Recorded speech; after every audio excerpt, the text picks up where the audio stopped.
Good day, students. You are welcome to another video lectures on chemistry of carbohydrates.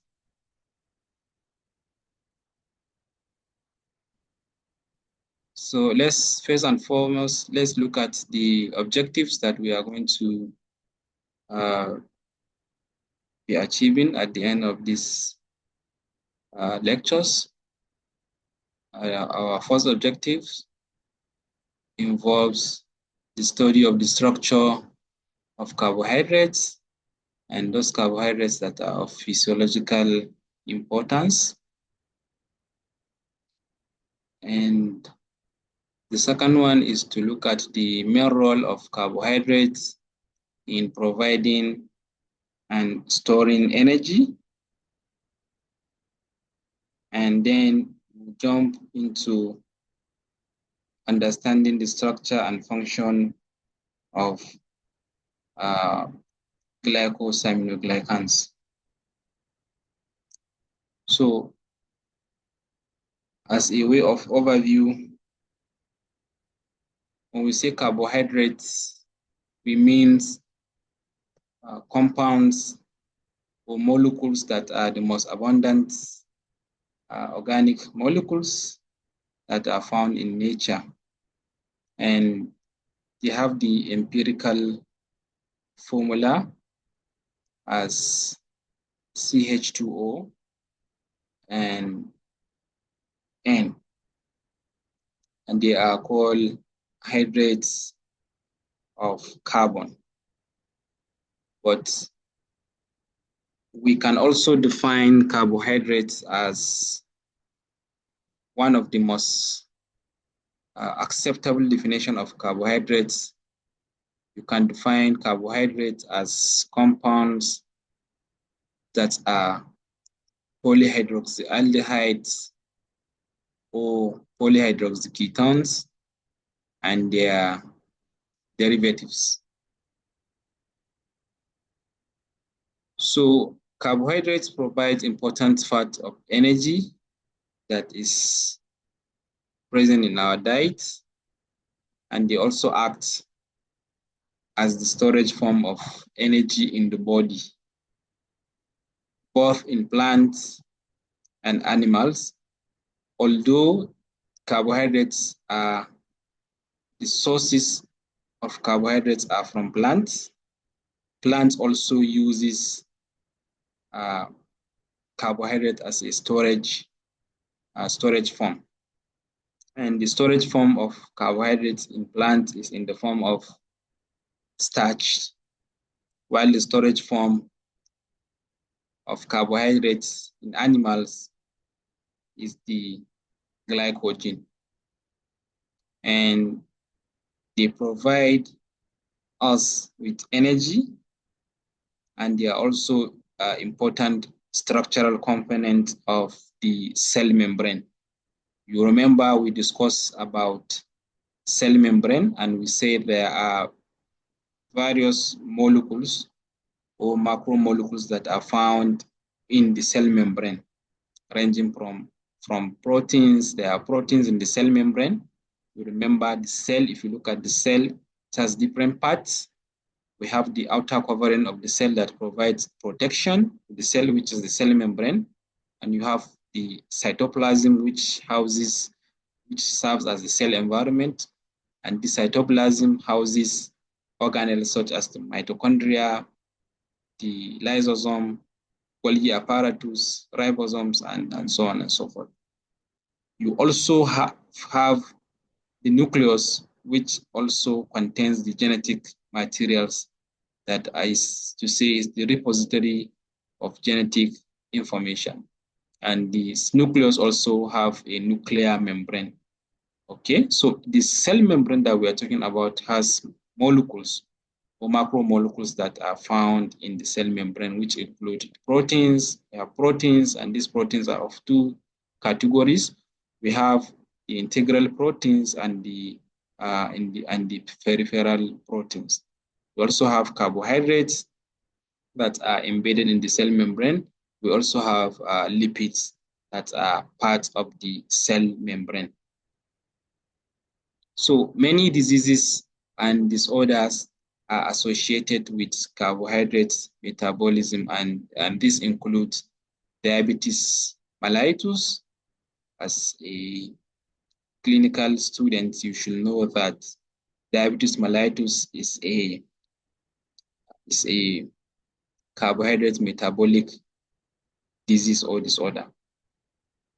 And we have galactosemia, we have glycogen storage diseases, we have lactose intolerance, and so on and so forth. There are so many of them, and which the scope of this work, the scope of this lecture will not permit us to actually look at everything.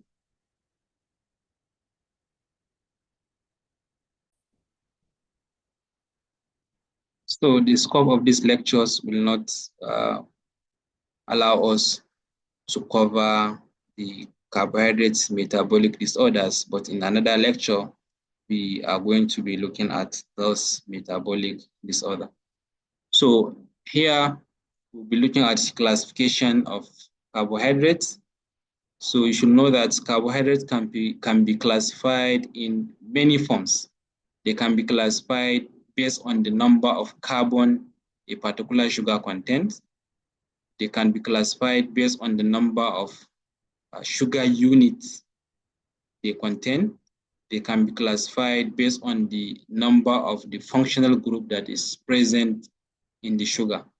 So in terms of the number of carbon, a carbohydrate can be classified as those with 3 carbon as triose, those with 4 carbon as tetrose, those with 5 carbon, pentose, hexose, and so on. While in terms of the number of sugar unit, we can have those with 1 sugar unit as monosaccharides, such as which are the simple sugar, such as the glucose, fructose, galactose, mannose. They are all monosaccharides. We can have disaccharides which contain 2 monosaccharide units. We can say lactose is an example, sucrose is an example, and maltose is another example. We can say those that contain few, that's 3 to 10 monosaccharide units as oligosaccharides, and we can say polysaccharides, those that contain more than 10 sugar units, and they include homopolysaccharides and heteropolysaccharides. So in terms of the functional group that a carbohydrate contains, we can have a carbohydrate that is having a ketone functional group, and another carbohydrate may be having an aldehyde functional group. So carbohydrates that have aldehyde functional groups are called aldose, while those that have ketone functional groups are called the ketones. So monosaccharides can also be further classified based on the number of atoms they contain, which we have actually explained. And we have some examples, those that have 3 carbons as trioses, those with 4 carbons, tetroses. Example of trioses include glyceraldehyde, and those with 4 carbons, we can call them tetroses, and example include erythros. Those with 5 carbon, they are called pentoses. Example is ribose and deoxyribose that are found in the nucleic acid. Those with 5 carbons, hexoses, e.g. glucose, 7 carbon, heptoses, pseudoheptulose is an example. And those with 9 carbons we call nonoses, and example include neuraminic acid that is found in the sialic acid. So based on the functional group, we said we have aldehyde containing carbohydrates, which they are called aldoses, and those with ketone functional group, they are called ketoses. An example of those containing aldehyde functional group, a 3 carbon aldehyde containing sugar, glyceraldehyde. Another example of those that contain ketone functional group is a 3 carbon ketone functional group containing carbohydrate is dihydroxyacetone. So based on that, you can tabulate this to help you assimilate as much as possible. Have the aldoses, the ketoses, and with their examples, those with 3 carbon, we have the glyceraldehyde as aldose and ketose, dihydroxyacetone, and so on and so forth.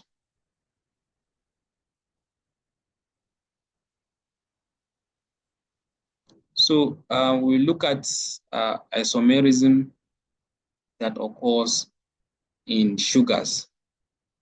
So isomerism occurs also in sugars, and sugars, they have isomers that are compounds having the same chemical formula but different structural formula.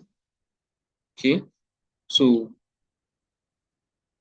if we look at galactose and glucose, galactose is a carbon 4 epimer of glucose, and glucose is a carbon 2 epimer of mannose. Okay, and fructose can be rearranged from glucose because they have the same chemical formula, but structurally they differ. They are all galactose, glucose, mannose, fructose, they are all hexose. Same the same chemical formula, but its structural arrangement, the configuration in space, spatial configuration that differs between these sugars. We also have aldo and keto isomers. Example, we have glucose as an aldose and fructose as a ketose. So the same example that applies in the previous slides, and it's the same that is appearing here. We have galactose as carbon 4 epimer of glucose, but glucose, if you look at glucose structurally and fructose, we can see that glucose is having ketone, is having aldehyde functional group, meaning that it is an aldose, while fructose is having ketose functional group, meaning it is a ketose sugar. So they are isomers of each other.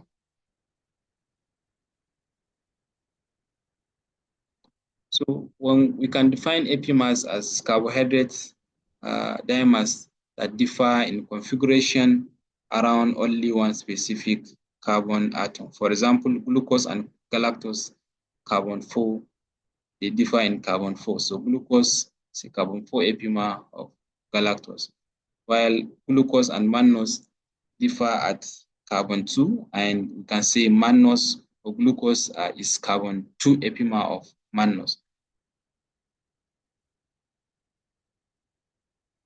While galactose and mannose are not, they are not epimers. So structurally, you can see the structure of galactose and the structure of glucose. They differ around carbon 4. So they are epimers at differences at carbon 4, while for glucose and mannose, they differ at carbon, the configuration of the carbon 2 substituent groups. The OH is towards the right side for glucose, while for mannose, the OH is towards the left side. So for enantiomers, we say that those sugars that exist the same structural, the same chemical formula, but they assume the D and L forms. D means dextro-rotatory, while L means levo-rotatory. So enantiomers, sugars that are enantiomers contain structure that is a mirror image of each other, and they are designated as either D or L, as in the case of dextro-rotatory or levo-rotatory sugar. and it is based on the position of the hydroxyl group on the asymmetric carbon that is far away from the carbonyl functional group. So if you look at the L-glucose and D-glucose, L-glucose is a mirror image of D-glucose.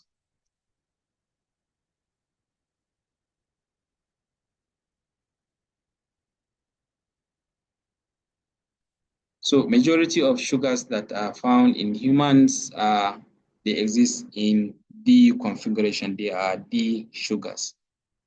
So we also have another configuration, alpha and beta forms. And the alpha and beta sugars, when we want to explain that, we look at the cyclization that occurs in monosaccharides. And monosaccharides that have 5 or more carbon, they are predominantly found in the ring form, like the fructose, okay? And the aldehyde or ketone group reacts with the OH group on the same sugar. So if you look at the linear form of these sugars, we said is the Fischer projection, while the cyclic form of the sugars we can say is the Haworth projection.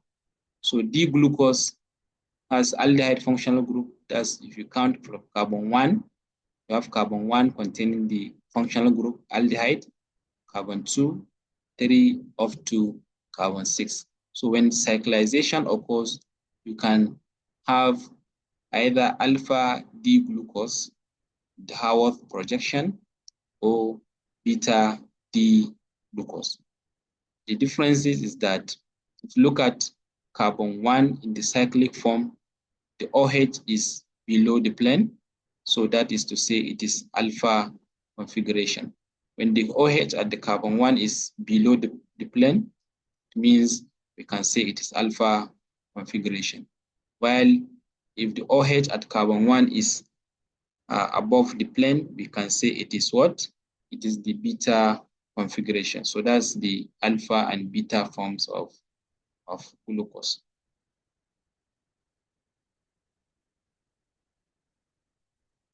So for fructose, when you look at the linear form, the Fischer projection, when its cyclization occurs, look at the structure, the OH at carbon 2, okay, is below the plane, and that is where we have the word alpha D fructose. And it is, you remember the furanose ring, it is fructofuranose. You remember there is pyranose and also there is a furanose ring configuration. So cyclization creates an anomeric carbon that is the former carbonyl carbon, generating the alpha and beta configuration. So we also have mutarotation, which in solution sugars, the cyclic alpha and beta anomers of sugars are in equilibrium with each other, and they can be interconverted spontaneously. That is the process of the mutarotation. So the Fischer projection of beta D-glucopyranose and the D-glucose conversion to D-glucose and alpha D-glucopyranose, and also in the Haworth projection, you can have beta D-glucopyranose interconverted to D-glucose, and then you have your alpha D-glucose, D-glucopyranose. So the equilibrium that exists between the different configuration, the alpha and the beta, that explains the mutation. So the sugar isomers, briefly, we can summarize them as aldoketose or aldoketo. We have also epimers, and also D and L sugars, and also alpha and beta sugars. So disaccharides are sugars that contain two monomeric units joined together by glycosidic bond or glycosidic bond. An example, we have maltose, and maltose consists of two glucose units, glucose plus another glucose produce maltose, and the glycosidic linkage is alpha 1,4 glycosidic bond. For sucrose, it is glucose and fructose, and the configuration is alpha 1,2 glycosidic bond.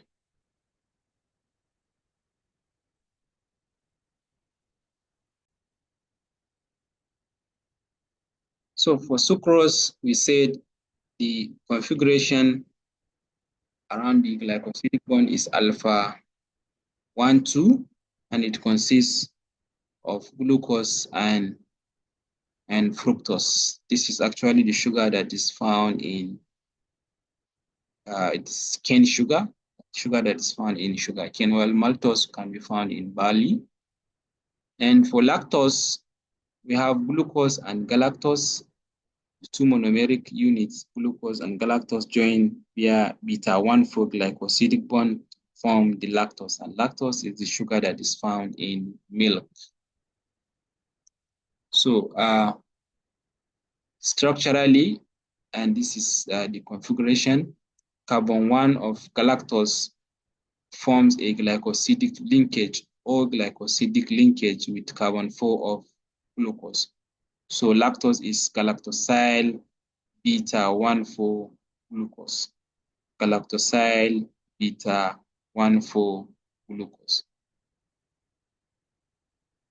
So for polysaccharides, we can say they can be categorized into two. We have the homopolysaccharides, which are, we can look at those that are branched, which include glycogen and starch, and they contain alpha glycosidic linkage. And we have homopolysaccharides that are not branched, which include cellulose, and they consist of beta glycosidic polymer. We'll have another classification as heteropolysaccharides. Example, the GAGs, glycosaminoglycans. So when we said a sugar can be reducing or non-reducing sugar based on the fact that if the oxygen on the anomeric carbon of a sugar is not attached to any other carbon, any other structure, that is to say, the oxygen is free, the sugar can act as a reducing agent. Therefore, it's called reducing sugar. So reducing sugars react by reducing chromogenic agents like Benedict's reagent or Fehling solution to give a colored precipitate. That explains the principle behind urine test that is tested for the presence of reducing sugar using colorimetric tests, such as the Benedict titration. So example of reducing sugars, we can say monosaccharides. Reducing sugars, we have disaccharides, maltose, and lactose. Reducing sugars, while sucrose is a disaccharide, but it is a non-reducing sugar. So we also have complex carbohydrates, and when a carbohydrate is attached to a non-carbohydrate structure by glycosidic bond, either O glycosidic bond or the N glycosidic linkage. For example, we can have purine and pyrimidine bases that are found in the nucleic acid, okay? And we have the bilirubin proteins in glycoproteins and proteoglycans, and lipids that are found in glycolipids. So glycosidic bonds or glycosidic linkage is of two types. We have the N-glycosidic linkage and O-glycosidic linkage. So when you look at this sugar, you have an asparagine. This is a sugar and an asparagine to form what we call the one N-glycosidic linkage. Look at the linkages between the nitrogen atom of the amino group and the carbon of the sugar mix.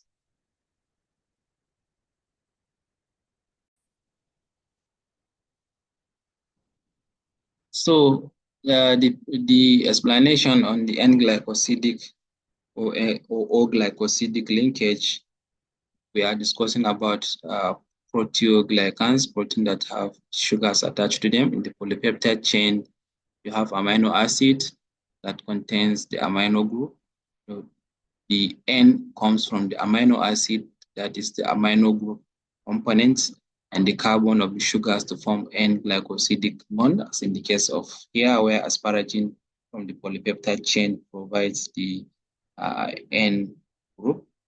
And for the O-glycosidic linkage, if you look at the polypeptide chain, you have amino acid serine, which in the serine you have this hydroxyl functional group attached to carbon here. So the carbon now, the oxygen functional group, the hydroxyl functional group now provide the O group that attached to the carbon from the sugar to have what O-glycosidic linkage.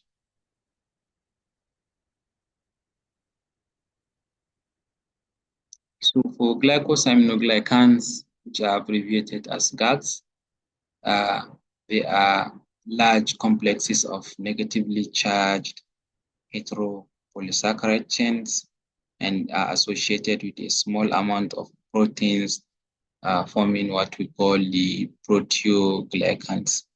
They consist of over 95% of the carbohydrates, and they bind with large amounts of water, producing a gel-like matrix that forms the body's ground substance. The viscous lubricating properties of the mucous secretion also, as a result of the GAG, it leads to the original naming of this compound as what? Mucopolysaccharides.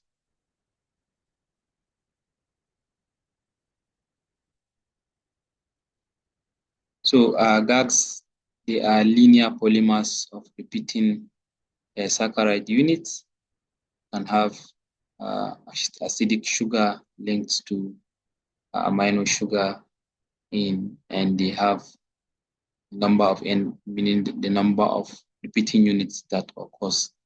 So many repeating units to have the glycosaminoglycans. And look at it, this is an acidic sugar because it contains the functional group here, carboxylic acid functional group, and the acetyl groups, that N-acetylated amino sugar, okay, and they form the repeating units that are forming inside the glycosaminoglycan structure.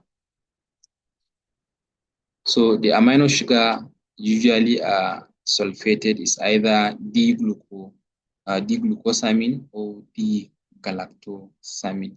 So the amino sugars that are found there, they are sulfated with D-glucosamine or D-galactosamine, and the acidic sugar is either D-glucuronic acid or L-iduronic acid. And glycosaminoglycans are strongly negatively charged because of the carboxyl group acidic sugars. Carboxyl group here, when it is deprotonated, it is going to be negatively charged here. So that provides the basis of the acidic nature, also because of the sulfate.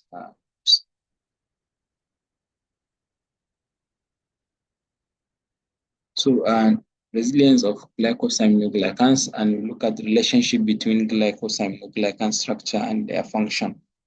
So because of the negative charge of glycosaminoglycans, the chain tends to be extended in solution, and they repel each other. Okay, because charges repel, like charges attract, and when brought together, they slip past each other. This produces the slippery consistency of the mucous secretion and the synovial fluid.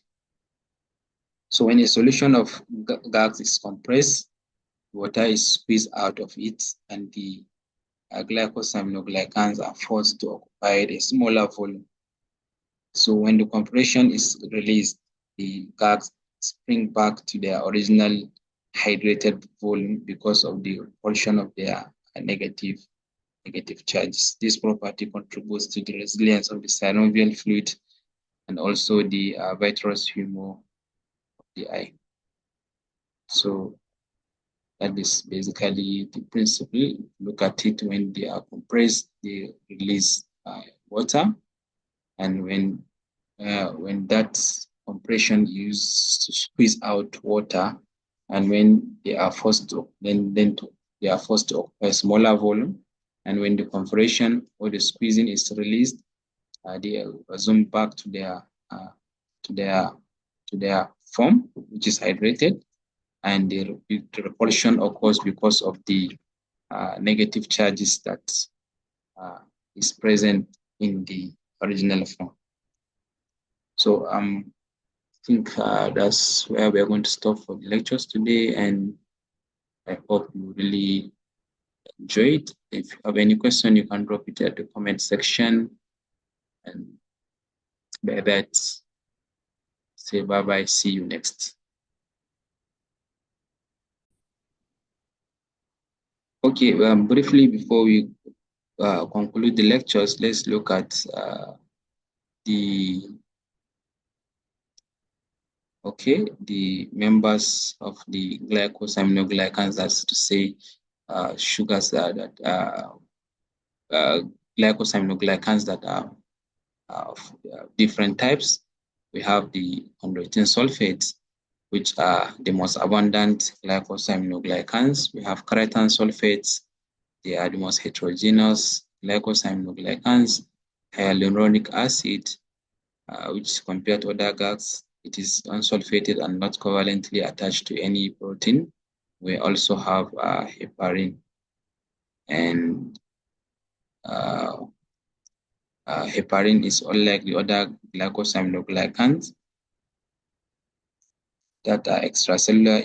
Heparin is intracellular and serve as an anticoagulant, naturally producing anticoagulants. Okay, so that is it for today, and